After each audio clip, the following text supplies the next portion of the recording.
خب من میخوام توی این ویدیو یک پرسپکتیو در واقع داخلی ترسیم کنم و حالا در قالب این اسکیس بیام نکات راندوی اسکیس های داخلی رو هم در واقع مرور کنیم با هم. اسکیس های داخلی به خاطر جزئیات بیشترشون معمولا بچه ها براشون دشوارتر هست نسبت به پرسپکتیو خارجی، ولی واقعا مخصوصا راندوش در واقع چند تا نکته داره که اگر اونها رو رعایت کنی خیلی راحت یه راندوی طبیعی و ترتمیزی میتونین داشته باشین.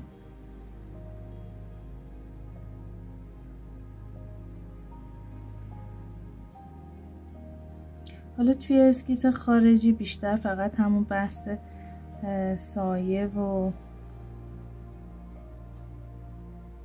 در واقع سایه ها رو که اعمال میکنی نصف کار انجام شده، ولی خب توی پرسپکتیو داخلی ما خیلی جزئیات داریم و چون منبع نور توی فضای داخلی زیاده معمولا حالا هم پنجره داریم هم لوسترا و نورای مختلف رو داریم توی فضا. حالا اون بحث سایه یکم نسبت به پرسپکتیو خارجی یکم اون حالا شارپ بودنش در واقع متفاوت میشه. توی اسکیس خارجی خب دقیقاً بنا زیر نور خورشیده، خیلی سایه باید دقیق تر رسم بشه، ولی خب توی داخلی میگم چون منبع نور متعدد داریم حالا اون بحث سایه یه مدل دیگه باید بهش بپردازیم که حالا توی قسمت راندو بهش میرسیم. ولی کلن چون پرسپکتیو داخلی یه مقداری تعدد متریال و تعدد در واقع احجامی که تو فضا هستن بیشتره، اگر دقت نکنیم ممکنه که راندومون یه مقداری نقاشی طور بشه.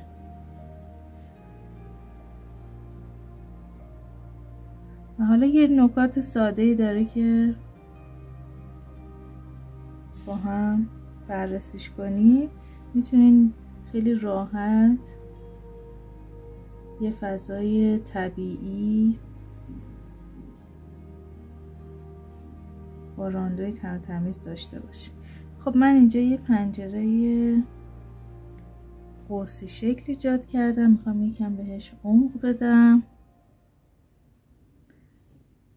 دارم در واقع یک فضای نشیمن رو توی پرسپکتیو یک نقطه‌ای ترسیم میکنم.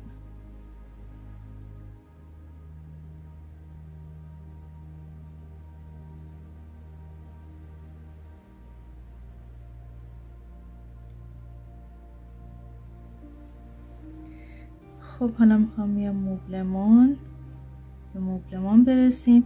ببینید این که چجوری مبلمان رو ترسیم میکنیم، چجوری اسکیلش میکنیم که در واقع ابعاد و اندازه های صحیحی داشته باشیم و اینها همه مواردیه که توی دوره جامعه داخلی بهش پرداختیم. توی مینی دوره اسکیس داخلی تمرینش کردیم، نکات پیشرفته تر رو گفتیم. اگر میبینین که براتون دشواره و حالا اجزایی که ترسیم میکنین متوجه میشین خودتون که ایراد داره یا نه، میتونین از اون دوره ها هم استفاده کنین. اصولی به ترتیب در واقع آموزش ها رو ببینین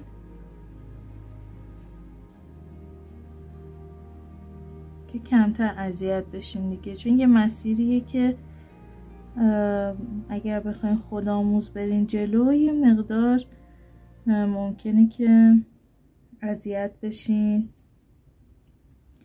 برای اونایی که حالا زیاد اهل خودآموزی نیستن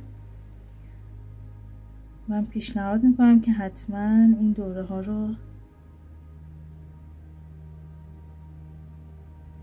تهیه کنم. خب من بیس زیر مبلمان رو میکشم.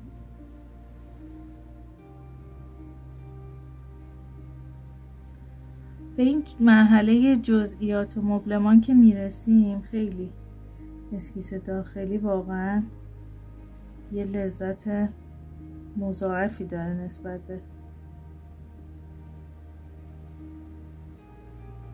پرسپکتیو های خارجی، چون انگار قشنگ شما حس میکنین حضور زندگی رو توی این فضاها.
خب من این وسط یه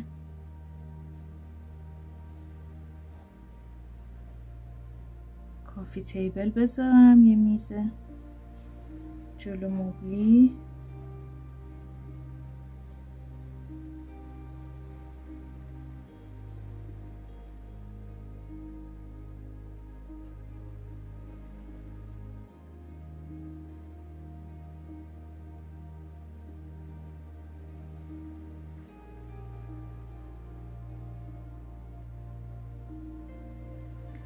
من این فیلم ترسیمش رو گفتم براتون بذارم که اگر حالا خواستین تمرین کنین، حالا هم عکسش رو میذارم هم ویدیوشو که دارین تماشا میکنین راحت تر بتونین تمرین کنین.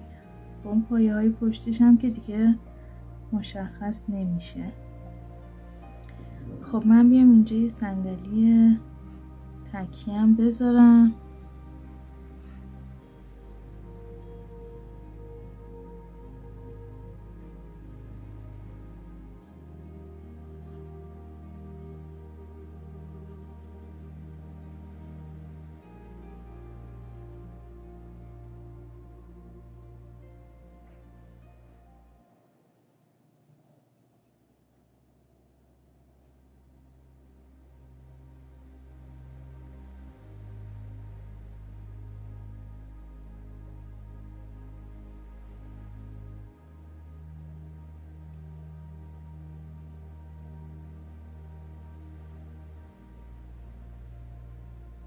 خب من میم این بدنه فلزی این صندلی تکی رو به سمت این مرکز که اینجا در نظر میگیرم این میله های فلزیش رو ترسیم میکنم.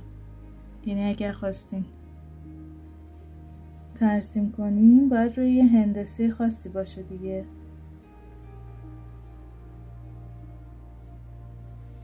حالا میتونه متراکم تر باشه، این بین هم مثلا ما داشته باشیم میله ها رو. خب اینجا هم همینطور، اینجا هم باز به سمت همین مرکز من میله ها رو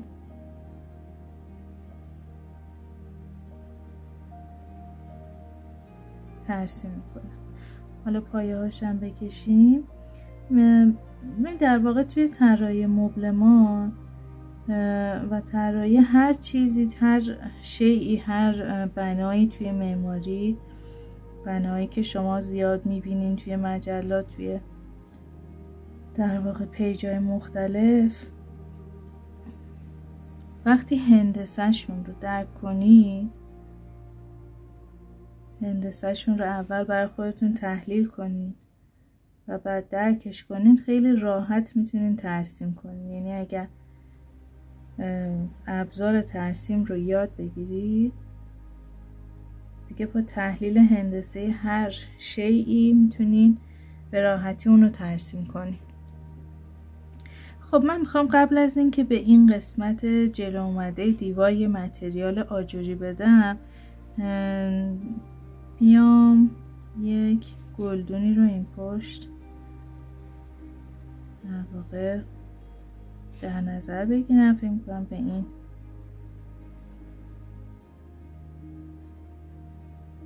دکوراسیون ما میاد.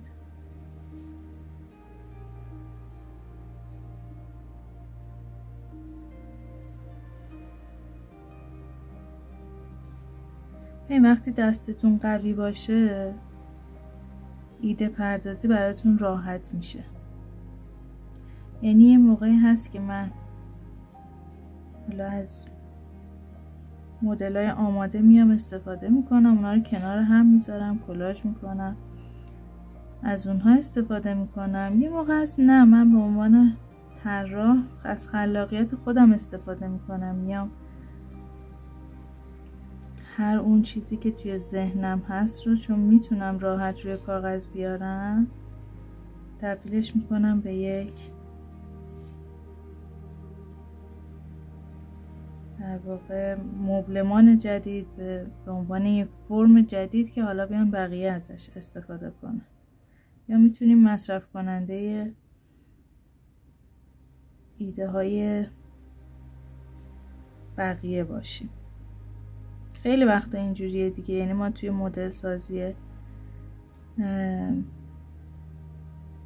سه‌بعدی خیلی وقتا یه آرشیوی داریم از مدل ها و مدل های سه‌بعدی، حالا مبلمان و اون اشیایی که توی فضا هستن، میایم از اونها استفاده میکنیم.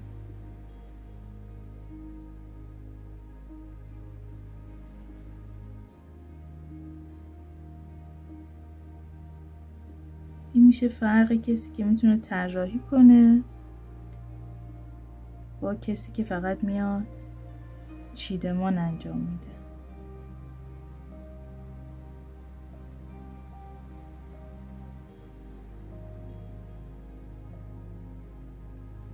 خب این هاشوری رو من برای متریال آجری که این پشت دارم هاشورای افقی میذارم.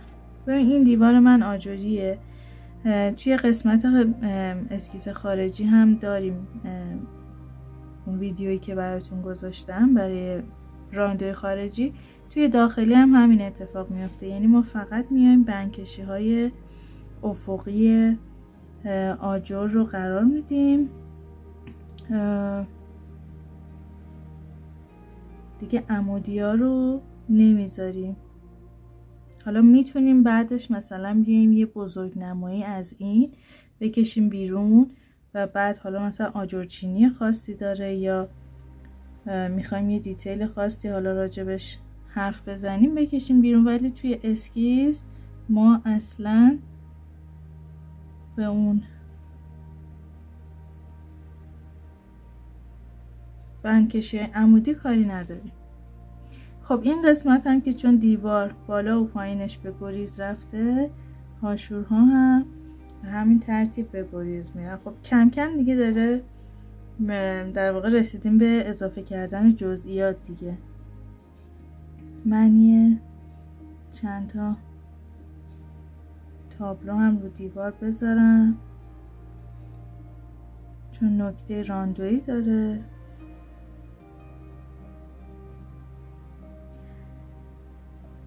خب میخوام برم سراغ فریم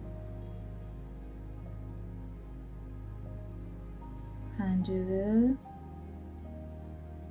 ببینید فریم پنجره حتما یک نما داره، یک ضخامت، یعنی این دو خط کشیدن اینها همون جزئیاتیه که باعث میشه که کار شما اصالت نقاشی در بیاد. خب من وسط این رو پیدا میکنم، فریم وسط رو میکشم،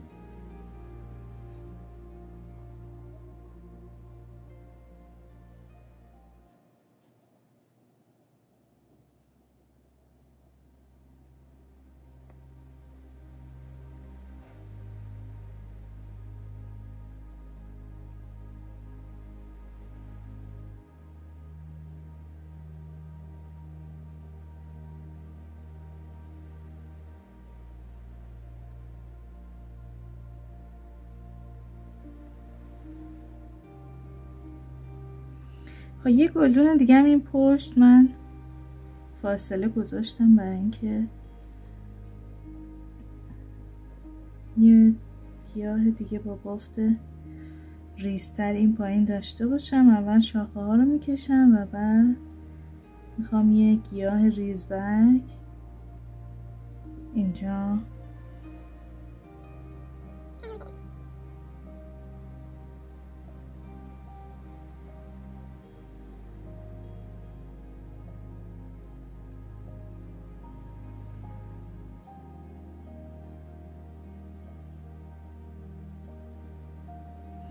خب تقریبا دیگه تموم شد. یه گلدون هم میخوام اینجا بذارم. انحنای این در واقع استوانه‌ای که به عنوان گلدون دارم در واقع چون زیر خط افق هست، انحناش در واقع من داخل گلدون رو میبینم. یک سری گلدون و ظرف و ظروف روی میز قرار بدیم.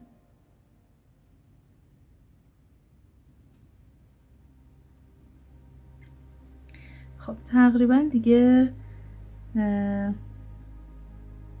ترسیم ما تموم شده. من لبه فرش رو میخوام یه مقدار از حالت صاف در بردم و حالا ریشه هایی که میره به سمت گریز.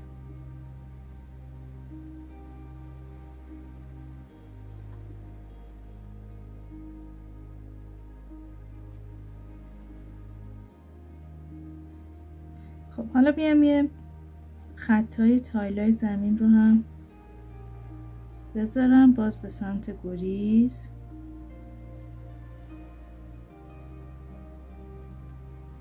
که همین کف سازی و کف پوش خودش نکته خیلی مهمیه توی راندو که حتما بهش میپردازیم.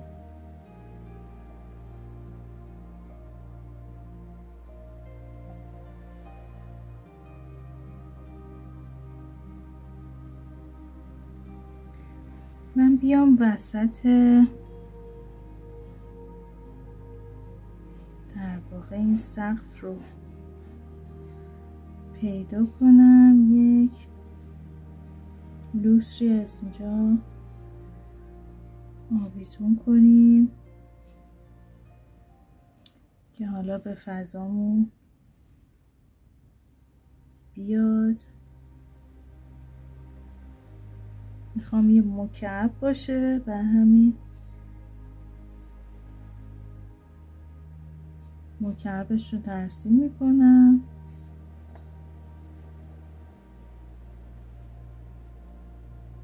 میخوام فلزی باشه، حالت فانوس. ضخامت میدم به این چارچوبش. قطرای این قسمت رو هم میکشم، قطرای وجه پشتی رو هم میکشم. این هم که در واقع اتصالش به وسط وجه بالاست و حالا اون لامپی که داخلش قرار میگیره. حالا میتونه بلندتر باشه، میتونه چند تا باشه، دیگه بستگی به طرحمون داره. خب اینم از این.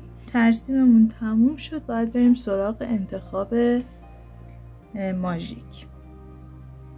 خب میرسیم به راندوی این کار. اولین کاری که انجام میدیم برای راندوی داخلی اینه که من میام تمام ماژیک ها و رنگ هایی که میخوام توی این فضا استفاده کنم و انتخاب میکنم و چکشون میکنم. یعنی یه جا گوشه کار ترکیب رنگم رو در میارم که میخوام برای این فضا در واقع اون قاعده 60-30-10 رو چجوری اجرا کنم. یعنی چی؟ یعنی من رنگ قالب فضام چه رنگیه، اون 30% بقیهش چه رنگیه و بعد حالا اون اکسسوری ها و اون کمترین رنگی که حالا به عنوان تاچ اون فضا میخوام داشته باشم چه رنگیه. من برای این فضا میخوام در واقع رنگ سبز رو، برای سبز و قهوه‌ای رو برای دیوارها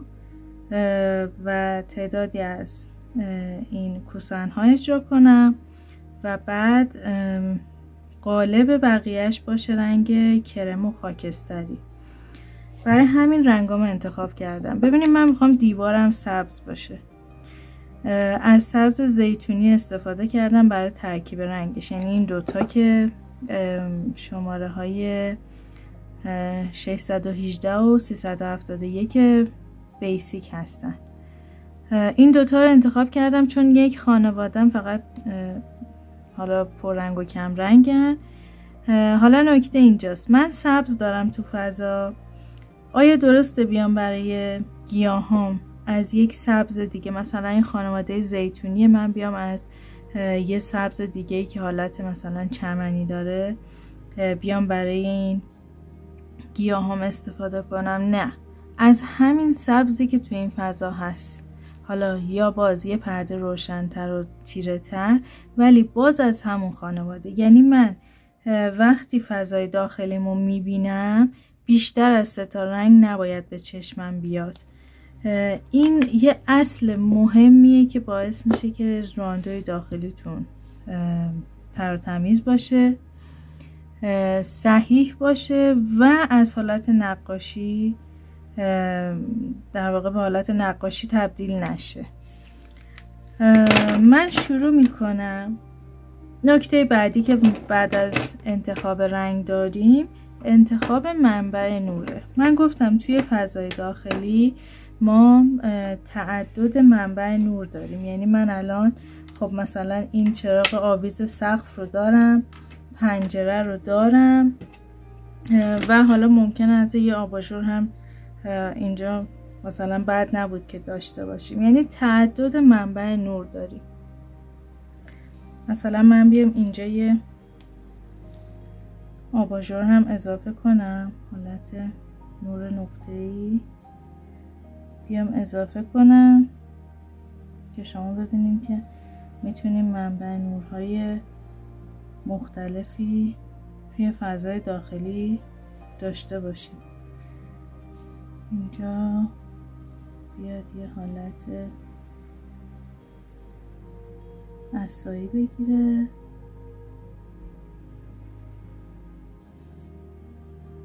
و بعد حالا اون شیدش که رو به پایین میشه.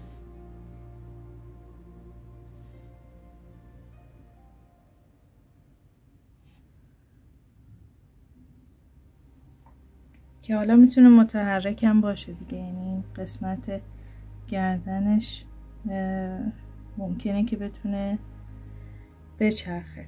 خب پس من ممکنه که توی فضای داخلی از منبع و نورهای مختلفی در واقع نور بگیرم و باعث ایجاد سایه روشنهایی توی فضا بشه. ولی من اگر توی فضا پنجره دارم باید بیام منبع نور غالب که الان این پنجره هست رو در نظر بگیرم و اصلا دیگه اینها رو بهش در واقع میشه کاری نداشته باشیم. اینم یک سبک از راندو دیگه، یعنی شما بیاین تمام سایه ها رو تحت تاثیر نوری که از منبع نور غالب میاد ترسیم کنین.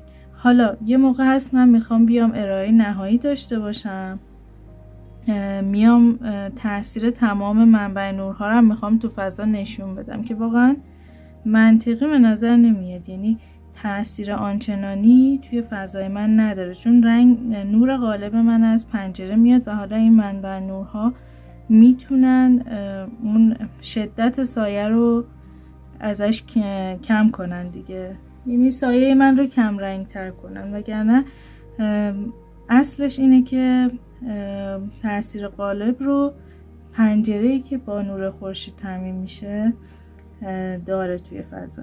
خب من میام شروع میکنم، منبع نورمو که پیدا کردم میخوام بیام از این دیوار انتهایی شروع کنم. همیشه از رنگ کم رنگتون شروع کنید. خب من به واسطه این حالا فاصله‌ای که تا سقف دارم و فاصله‌ای که پنجره من از دیوار داره باعث میشه که یک مقدار از بالای دیوارم و یک مقدار هم از این لبه سمت چپش تیرگی داشته باشم. پس میام از سمت دور از نور،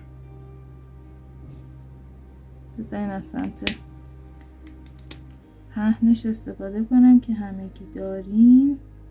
میام شروع میکنم رنگ میذارم با سر پهن، جاهای حساس رو میچرخونم تو دستم، از این قسمت این سرش استفاده میکنم. پس دارم از سمت دور از نور میرم به سمت نور. ببین چجوری میشه که این رنگ من، سطح من یه سطح صافی میشه موقع رنگ‌آمیزی. یکی فشار دستمه. ببین اگه من فشار دستم اینجوری باشه بعد ولش کنم بعد دوباره بیام روش، اینها ببین باعث میشه که این سطح یه دست من دیگه از اون حالتش خارج بشه و هیچ جای قلم رد قلم بمونه. من اینو از بالا تا پایین هرچی هم دارم به سمت نور میرم فشار دستم رو کمتر میکنم. نگران اینجام که الان اینجوری شده نباشی. خب حالا این رو زدم، میام سراغ رنگ تیرم. گفتم به واسطه این فاصله تا سقف و تا دیوار من اینجاها تیرگی دارم، یعنی اینجا سایه است و بعد نور بقیه دیوار رو روشن میکنه. ببین چجوری، نگاه کن من الان یه ردی دارم بین این قسمت تیره و روشن که در واقعیت خب اینجوری نیست دیگه، یعنی من خیلی نرم از رنگ تیره به روشن میرسم. چی کار میکنم؟ رنگ زیر که روشن هست و سری قبل از اینکه خشک بشه این میام روش میکشم و بعد تا این رها میکنم. دیدین اون مرزه که قبلا ایجاد شده بود بین تیره و روشن از بین رفت. خب حالا میرم سراغ رنگ اصلیشو زدم، میرم سراغ سایه ها. سایه چیه؟ نور از چپ میاد، این قاب ها روی دیوار که فاصله دارن من پایینش یعنی زیرش، چون نور خورشید از بالاست دیگه، و وجه مخالف نور یعنی نور از چپ میاد، من راست قاب ها رو میام از رنگ تیره‌ای که برای دیوار بود استفاده میکنم به این صورت. حالا ممکنه مثلا من بیام این فریم های پنجره رو هم حتی در نظر بگیرم، ردش رو روی دیوار بخوام مثلا به عنوان سایه نشون بدم دیگه. اون این بستگی به شما داره که چقدر میخوای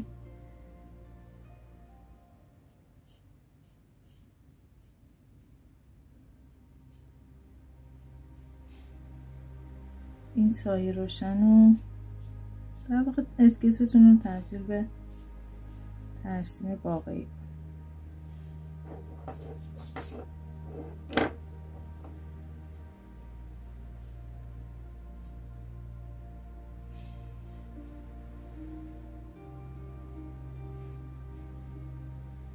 ببین الان من اصلا به چیز کار نداشتم، به اصل حالا مثلا دقیقا این الان کجاش میفته، این فریم کجای این دیوار میفته کاری نداشتم و فقط اومدم اون حس حالا پرتوی نور مایلی که میاد روی دیوار میفته رو القا کنم.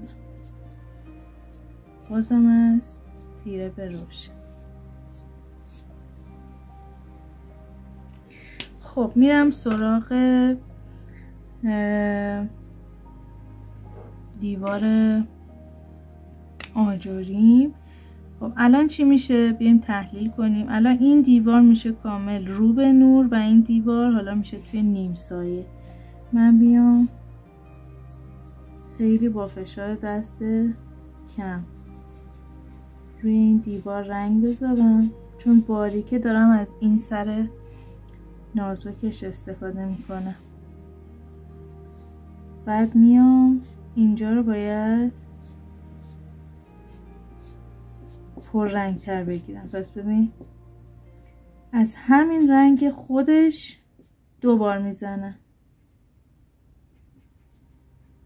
تمام این لابلا رو هم با همین سر نازکش میگیرم. باز میتونین از تیره به روشن، یعنی این طرف ها تیره باشه، هرچی میاد سمت نور حالا فشار دستتون رو کمتر کن. اینم که میره پشت این قسمت. ببین اصلا نگران این که الان فریمای این پوشیده شد نباشین، یه دست شدن رنگ خیلی مهمتره. اینم که برگای تیره است مشکلی به وجود نمیاد.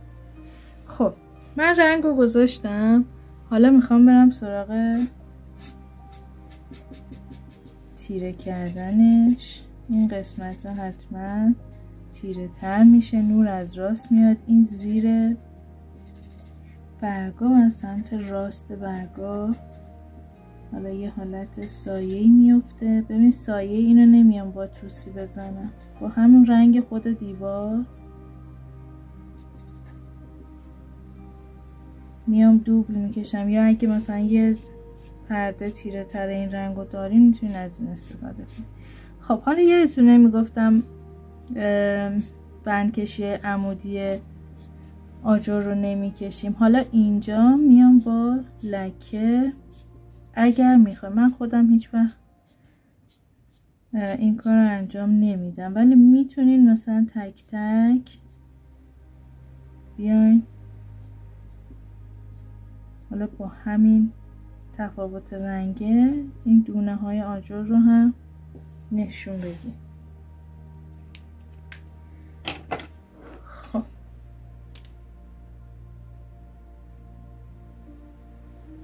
برم سراغ این برگا.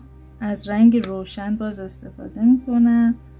اول رنگ روشنه رو میذارم،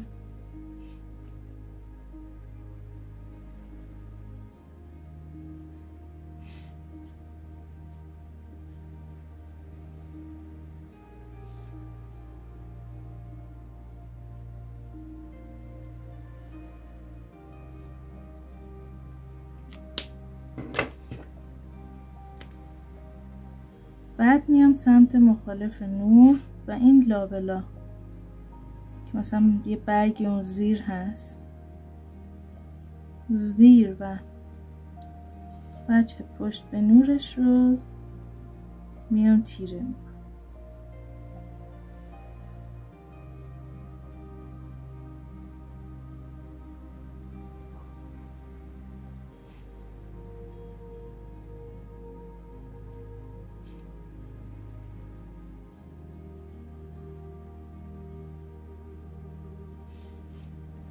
خب باز یه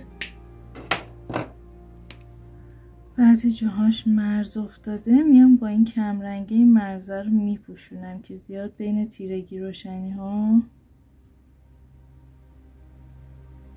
مرزی وجود نداشته باشه.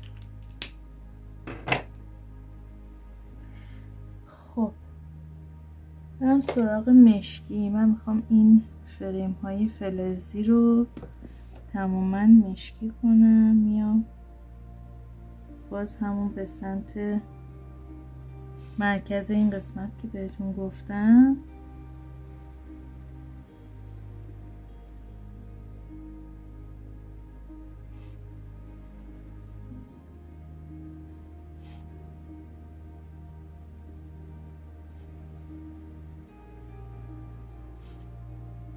باز حواسم هم به نور هست که یه جایش برق میفته به خاطر تابش نور.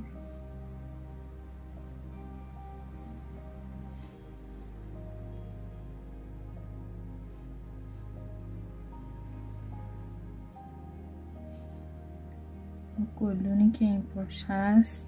خب من یه قهوه‌ای تیره میخوام بردارم. این سایه ها حل شد توی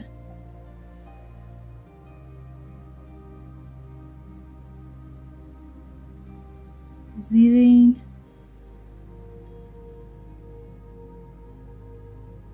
شاخ و برگ و سمت مخالف نور.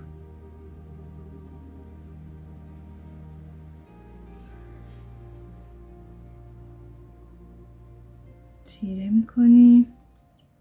حالا از این تیره میتونین روی خود دیوارم بیاریم، مخصوصا قسمت های پایین که نور کمتر میخوره. باز اینجا هم میتونید تا قبل از اینکه این رنگ کامل رو کاغذ بشینه و اینکه رد ماژیک نیفته دوباره از این روشنه روش بیاریم.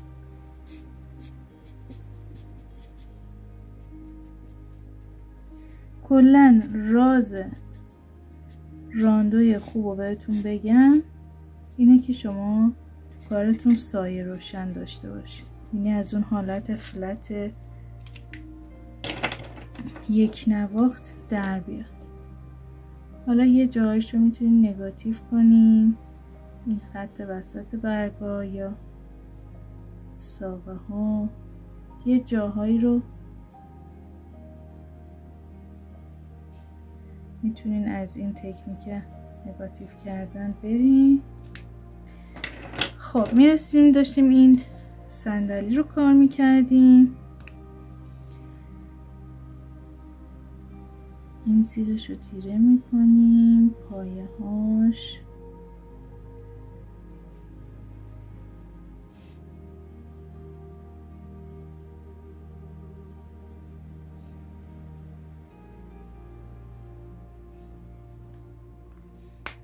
و خب حالا میخوایم هر رنگی که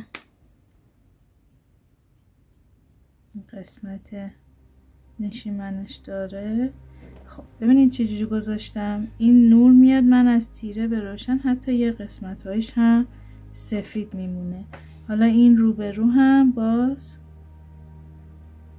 من میخوام این تاچ تیره به روشن رو حفظ کنم، یعنی بالاهاش دیگه کامل سفید بمونه. خب این رنگ روشنم بود. باز میتونم از این تیره هم محل اتصال این بالا پایینه استفاده کنم. میدونین این جاهای اینجوری که میخوایم پرتابی رنگ بذاریم، ماژیک های خشکتون خیلی خوب جواب میده. یعنی اگر ماژیکی دارین که خشک شده، مثلا من همین رنگ 618 رو خشکش هم دارم، مثلا اینجاها رو ریسکش کمتره دیگه تا یه ماژیکی که کامل جوهرش پر باشه. خب بریم جلو.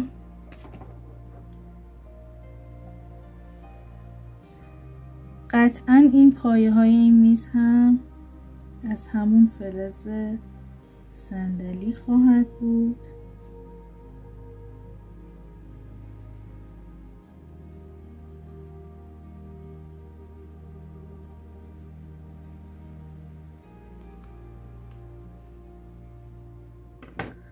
و چوب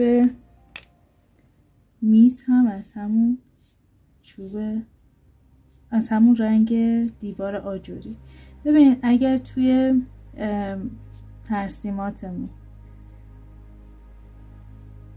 رنگ های در واقع متریال های همرنگ داریم، یعنی چی؟ یعنی مثلا من هم آجر دارم، هم چوب دارم، مثلا هم حصیر دارم، یا مثلا سنگ قهوه‌ای دارم.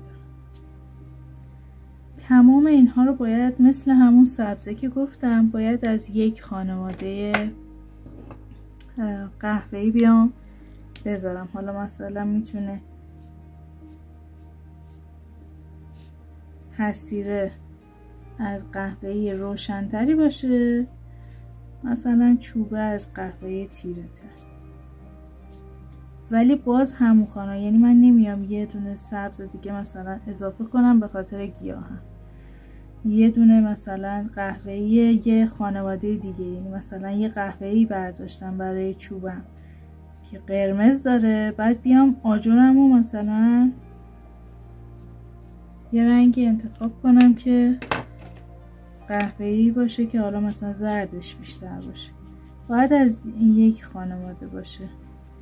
خب باز من تیره روشنش کردم دیگه، یعنی سمت مخالف نور رو از قهوه‌ای تیرم گذاشتم روش. حالا این مابینشم از سیاه میذارم. اصلا از سیاه نترسین، یعنی سیاه هیچ وقت کار شما رو خراب نمیکنه. خب این سایه این احجام که میفته روی میز سمت مخالف نور، باز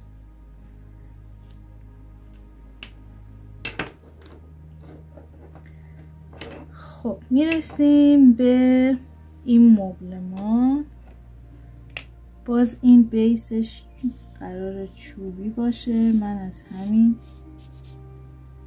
قهوه‌ای که 736 کیوکالر هست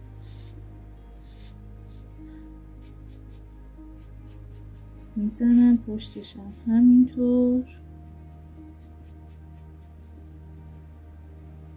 به این صورت. حالا دوباره این قهوه پر رنگه رو باید بردارم،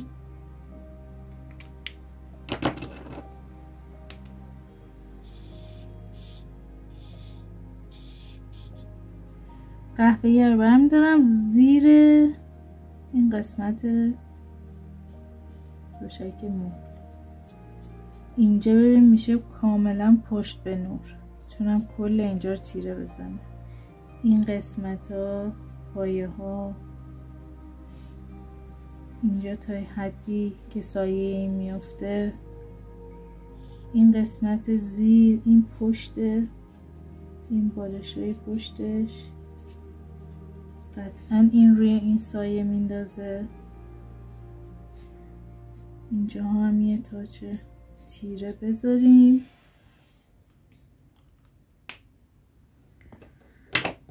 و حالا میایم سراغ پارچه هایی که توی مبل استفاده شده.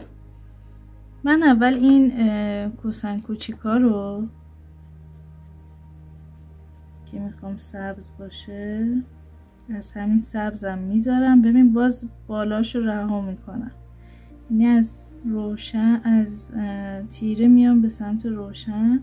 قسمت بالاش دیگه کامل نور خورده. ببین همین الانش هم این سفیدیه چقدر باعث شد که نور خودشو نشون بده. باز این زیر رو از این تیره هم میذارم برای اینکه مرز نیافته. چیکار میکنی؟ دوباره رنگ روشنه رو روش میکشیم، ولی مواظب باشین اون سفیدیه رو از بین نبرین، حفظش کنین. خب باقی بالشا که میرم سراغ رنگ WG3. از این سمت نور اومده، من اینجا سایه دارم، این زیرا سایه دارم، این زیر سایه دارم، پشت این سایه، این قسمت دور از نور. همینجوری باید برم جلو، انگار که هی چک کنم با منبع نور. خب اینم دیگه این پایینا تیره، بالا کامل نور میخوره. اگه براش هم داشته باشین که خب خیلی بهتر.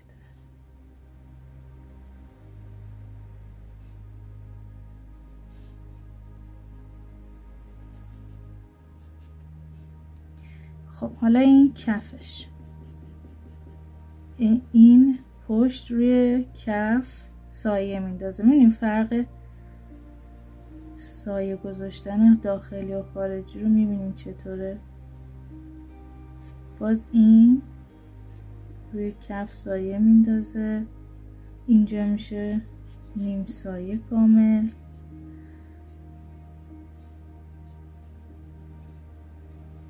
باز اینجا میشه پشت به نور.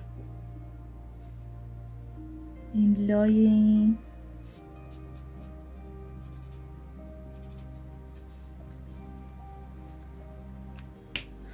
خب حالا مشکی هم بد نیست، یه مقدار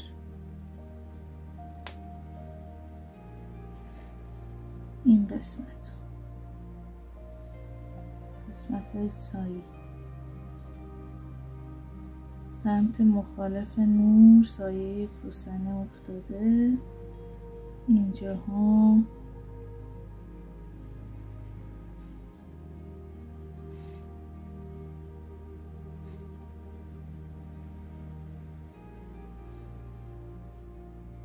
حتی اینجاها.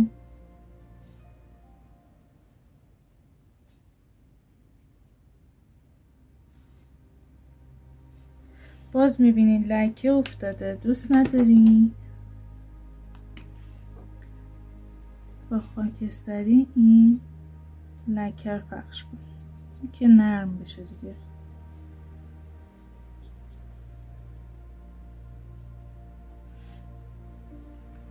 خب اینم که میخوام مشکی کنم،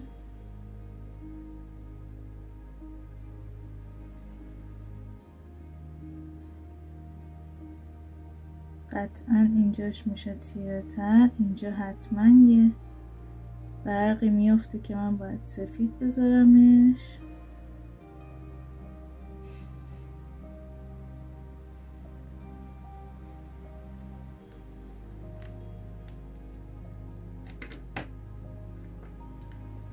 اکسسوری روی میز رو هم میخوام خاکستری کنم. باز داخل این ظرف رو میتونم از مشکی بزنم، این سمتشم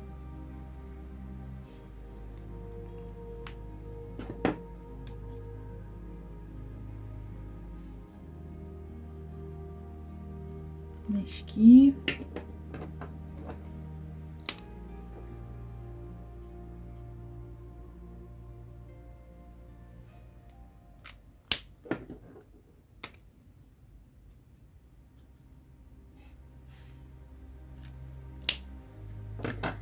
خب کم کم داره حالا هواش مشخص میشه.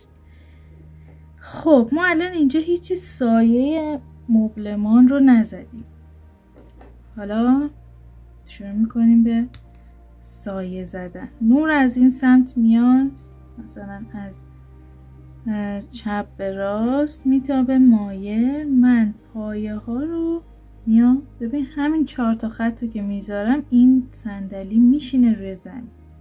حالا چون کف رو باید بعدش رنگ کنیم ممکنه اینو دوباره تکرار کنم، ولی در واقع یه همچین سایه هایی روی زمین باید بیفته.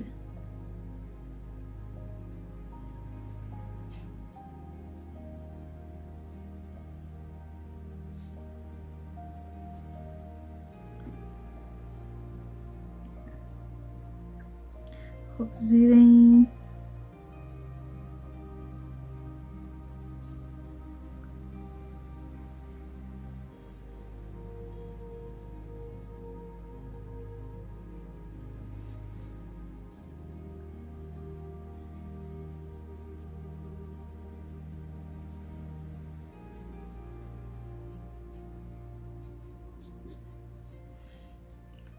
زیر مبل رو تیره میکنیم. حالا باز هر چیزی این زیرتره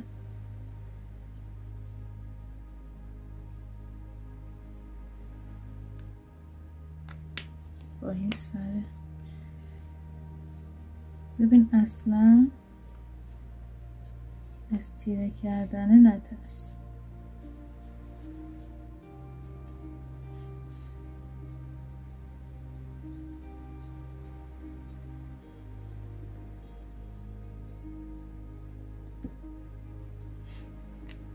کم سایه زدن توی داخلی خیلی رهاتر از سایه های خارجیه.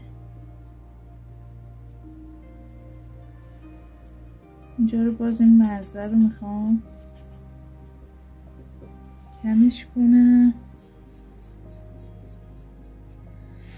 خب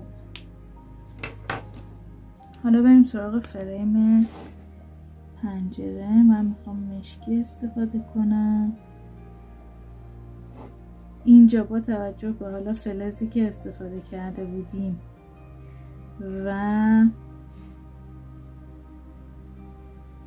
پایه میز و اینها، من میتونستم هم بیام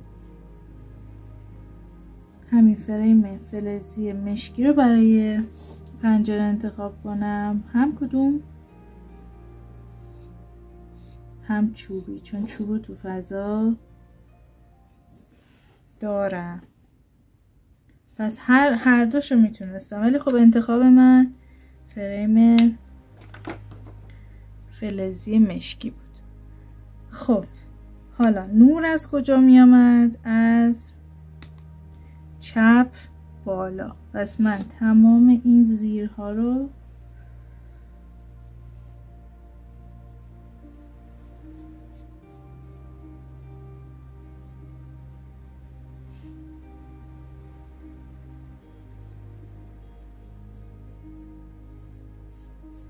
و قسمت مخالف نور میشه سمت راست این فریم ها رو مثل اسکیس خارجی که داشتیم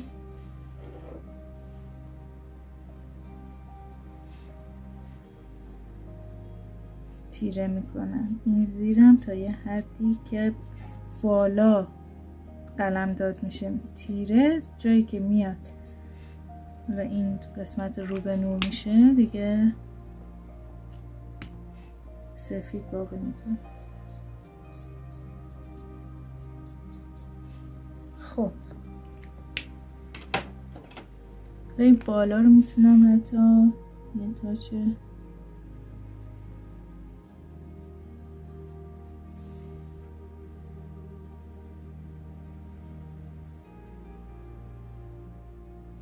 مشکی بدم.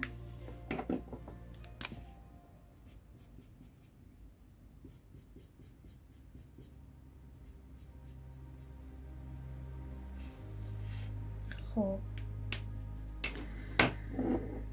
من این دیوارم فکر میکنم که اگر آجرش کنیم بد نباشه.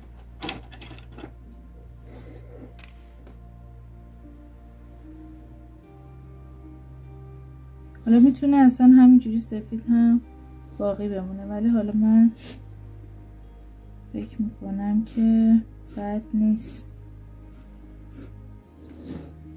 چون یه نکته هم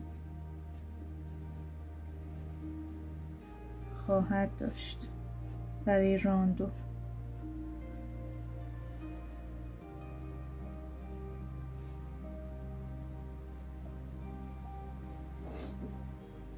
میبینید دارم چجوری خط میکشم، بندای آجر رو مشخص میکنم، کوتاه بلند کوتاه بلند. چرا؟ چون من اینجا دیگه دیواری ندارم که تموم شه، یعنی اینجا مثل اینجا مرزبندی داشته باشم.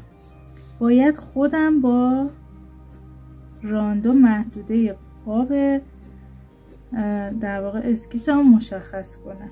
پس اینجوری رهاش میکنم در واقع. فکر می‌کنم که آجر جذاب بشه. اینجا میام این قسمت ها رو تیره میکنم. حالا اینجا رنگ هم باید رهاشه دیگه، مثل همون هاشوره.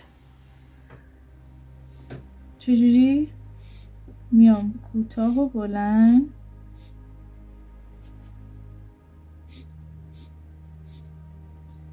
رها میکنم. بچه این کارو برای کف سازی هم میتونین انجام بدین، یعنی یکی از سبک‌های کف سازیه. ببینید مثلا من اینجا بیام رها کنم که حالا چون اینجا رو این تکنیک زدیم کف رو یه مدل دیگه رها میکنیم. ببین یه جا این راندوه باید تموم بشه و من به چند شیوه میتونم این تموم کردن رو انجام بدم. یکیش همینه، رهاش کنی کوتاه و بلند به این صورت.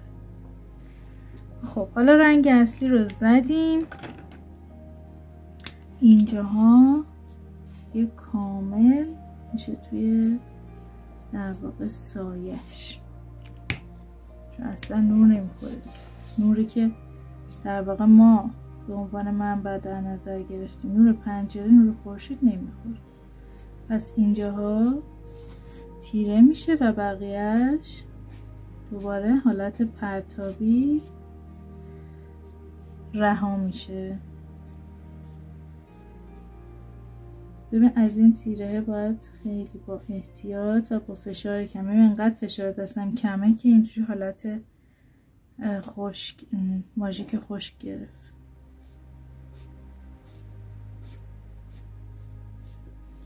من خواستم که این تکنیک دیوار با کف متفاوت باشه که هر دو تکنیک رو در واقع گفته باشیم اینجا. بعد من دور مرز این پنجره رو همونجوری مشخص میکنم. ببین الان این رنگه از اینجا قهوه‌ایش در واقع وارد این قسمت شد. ببین با رنگ اینجا دوباره بکش روش، اون حل میشه توی زیریش. این رنگ قهوه‌ای حل میشه توی این چوسی.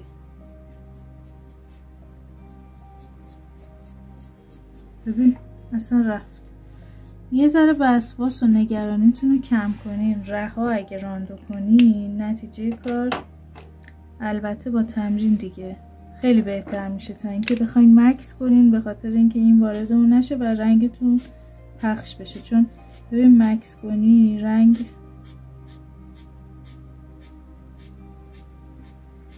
رد میندازه. باید فشار دست یکسان باشه یا اینکه حالت همین پرتابی. برای جاهایی که مرز نداره از این تکنیک میتونه استفاده کنید. این چه جذاب میشه. خب اینم از این. حالا باید برسیم به کف و این فرشه. من اگر یه رنگ کرم انتخاب کردم برای این فرشه،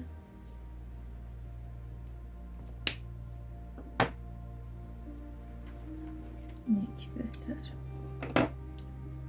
43 کپیکه و این رنگ کرمه.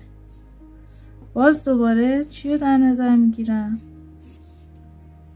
منبع نور. میخوام یه طرح راه هم بهش بدم.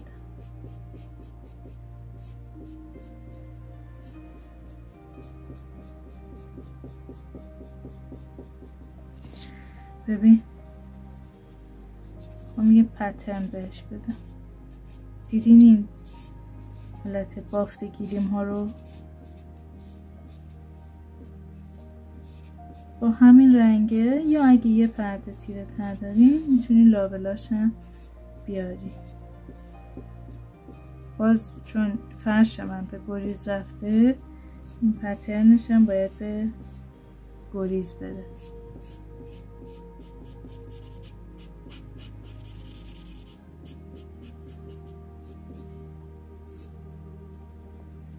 خب و بریم سراغ کف. من با این حجم از رنگ قهوه‌ای و کرمی که توی فضا دارم ترجیح میدم که کفم یه رنگ خنثایی باشه مثل توسی.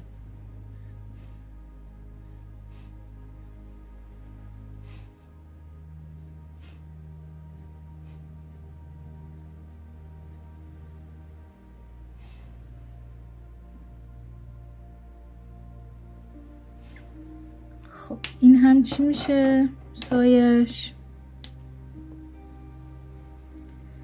در واقع اینجوری روی سقف میفته. این پایه آباژور هم یه سایه اینجوری. خب من میخوام از این توصیه بزنم برای کف دیگه، خیلی رنگیش نکنم. ببین از حالا برعکس این که اومدم اینجوری رها کردم اینجا رو، اینجا دارم افقی میام جلو از عمق تیره. ببین هر چی به گریز نقطه گریزمون نزدیک تر باشه من تیرگیم بیشتر.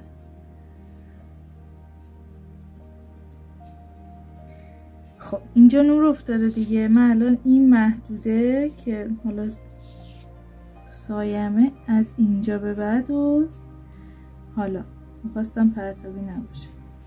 ببین افقی میام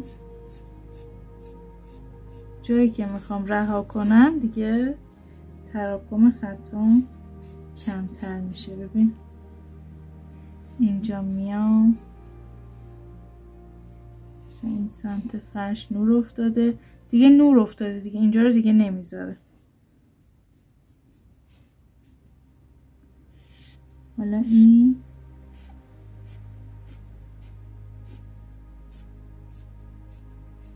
پس دیدین چی شد؟ ببین میام اینجوری افقی رنگ میذارم، بعد میشه دیگه تبدیل به خط، اینجوری تمامش میکنم.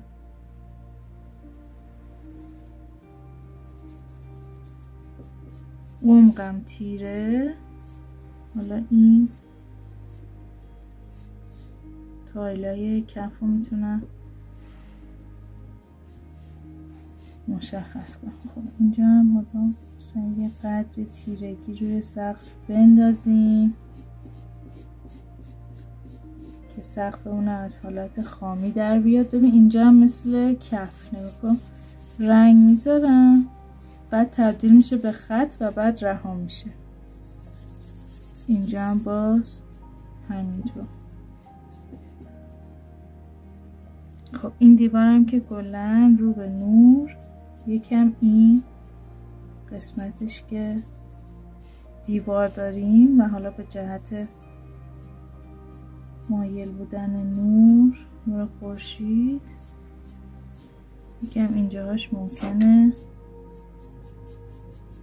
تیره بشه ولی باقیش دیگه میشه رو به نور و شما میتونیم باز این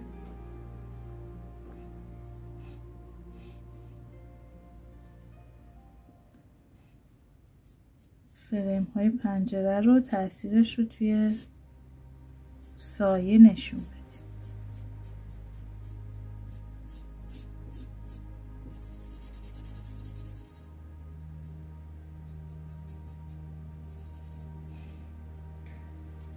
سایه این برگ ها روی دیوار.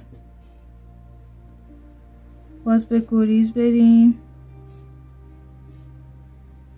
هم لول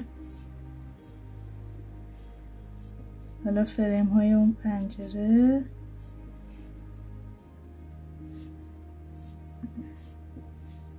اینجا هم تاثیرش رو ببین.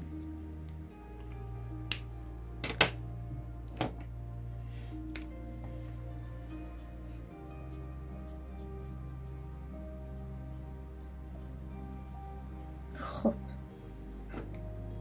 یه رد دیگه هم بندازیم قشنگ میشه.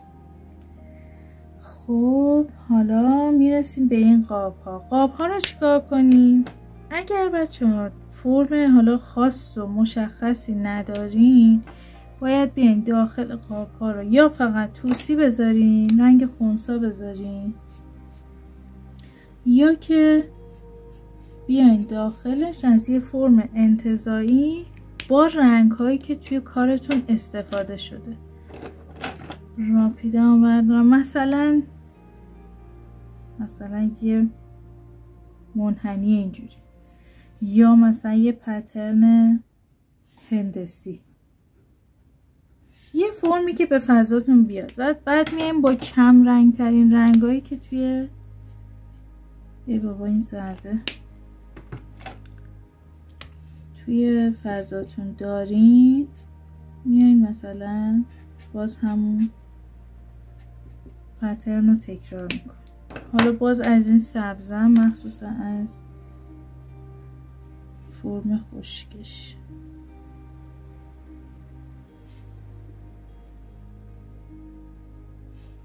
این یه فرم انتزاعی بهش میدین دیگه. حالا بعضی وقتا قشنگ اون پترنتون انقدر خاص و ویژه این فضاست که حتما باید به طور ویژه نشونش بدیم. ولی اگر چیز خاصی توی ذهنتون نیست،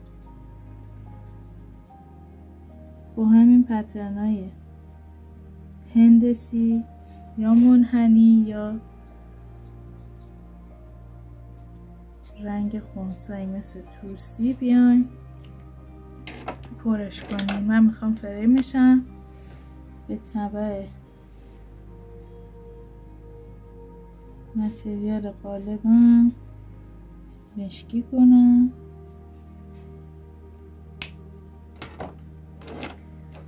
و یکم از این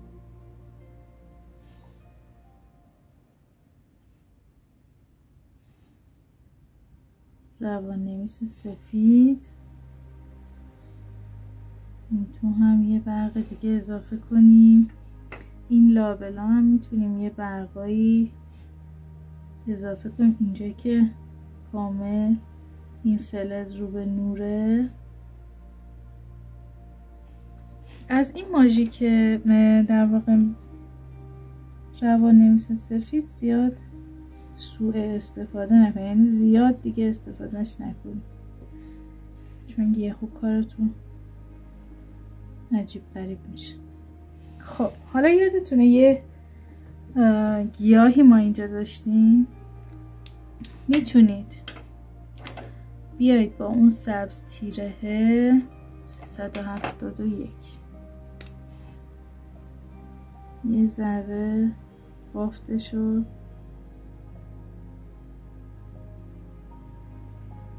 نشون بدی و بعد با همین روان‌نویس سفید این انگار برگاشو، برای اینکه بافتش مهم بود دیگه، برامون مهم بود که این ریز برگ بودن اینجا مشخص بشه. بذار بیارید قاطی این داستانه.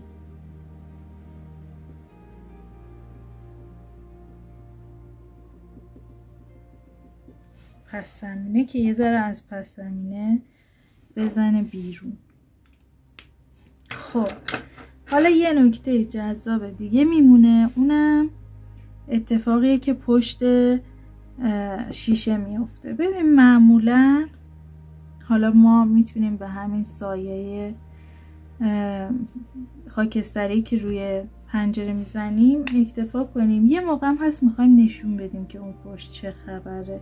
من میام با این گرین شادو 520 کیو کالر یه رنگ از همون حالا خانواده سبزی که استفاده کنیم، ولی خیلی کم رنگی، حالا خوش بشه کم رنگ تر میشه.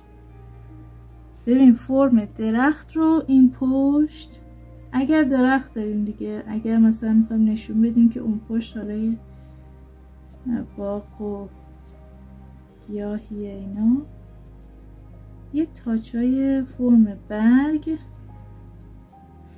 توی شیشه میاریم، دیدین؟ و بعد روی کلش یه چند تا خط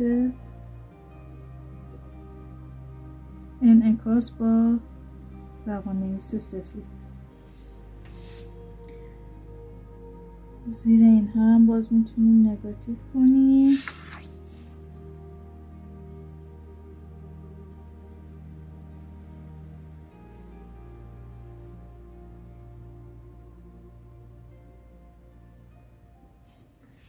ببینید اینجوری.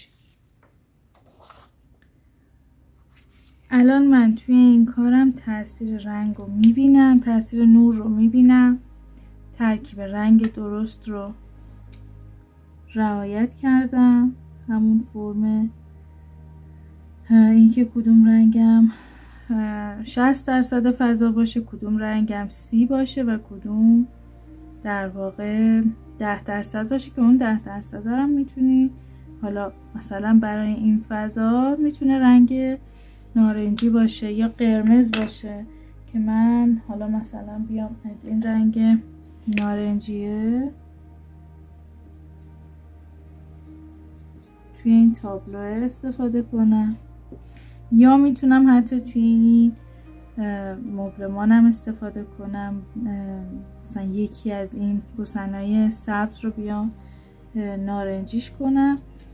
اون 10% هم میتونید بذارید، میتونید حالا اصلا نداشته باشین توی فضا، ولی معمولا حالا مثلا یه شال مبلی، یه اکسسوری که زیاد ثابت نیست توی فضا و هم این که مقدارش توی فضا کمه، یعنی واقعا در حد همون 10% میتونی یه رنگ سومی هم به فضا اضافه کنی. خب من سعی کردم تمام نکته هایی که حالا توی اسکیس داخلی مهمه و باعث میشه که خیلی تاثیر داشته باشه روی کیفیت راندوی شما رو اینجا بگم. اول از همه مهمترینش همون انتخاب رنگ بود که شما نباید تعدد رنگ داشته باشین، یه بار امتحان کنیم ببینیم چقدر فرق داره. هم کنترلش سخت میشه و همین که در واقع از نظر در واقع اصول طراحی داخلی هم کار اشتباهیه. اگر مثلا من چوب و آجر و حصیر رو حالا متریال های هم رنگ دارم هم طیف رنگی که همشون مثلا قهوه‌ای هن، باید از یک نوع قهوه‌ای با ترکیب رنگ یکسان استفاده کنم. یک قهوه‌ای رو بیام اینجا مثلا قهوه‌ای ماهگونی بزنم قرمز داشته باشه، این ور زرد بزنم، قهوه‌ای متمایل به زرد بزنم، اینجا یه چیز دیگه بزنم، اینا باعث میشه که کار شما خوب در نیاد. سبز هم همینطور، تاثیر سایه ها از مهمترین هاست. دوباره چند تا نکته مهم داریم. رها کردن ها، ببینین من نمیتونم تا لبه کاغذم بیام رنگ بذارم، یعنی این کار اصلا اشتباهه. من باید یک نفس جای نفس کشیدن برای شیت هم باقی بذارم، برای همین شما نمیتونین تا لبه انتهای کاغذ بیاین. پس چجوریه؟ باید یک شیوه تموم کردن بذارید. یکیش همین حرکات پرتابی کوتاه و بلند بود، یکیش هم اینه که از تاچ پهن بیاد تبدیل بشه به خط و بعد رها بشه. دیگه انعکاس راندویش پنجره بود و انعکاس حالا محیط بیرون داخلش، سایه روشن ها و دیگه فکر میکنم که تونسته باشیم مقدار قابل توجهی از نکته های راندوی داخلی رو اینجا توی این ویدیو خدمتتون بگیم. امیدوارم استفاده کنید. تمرین کنید و برای من هم بفرستید.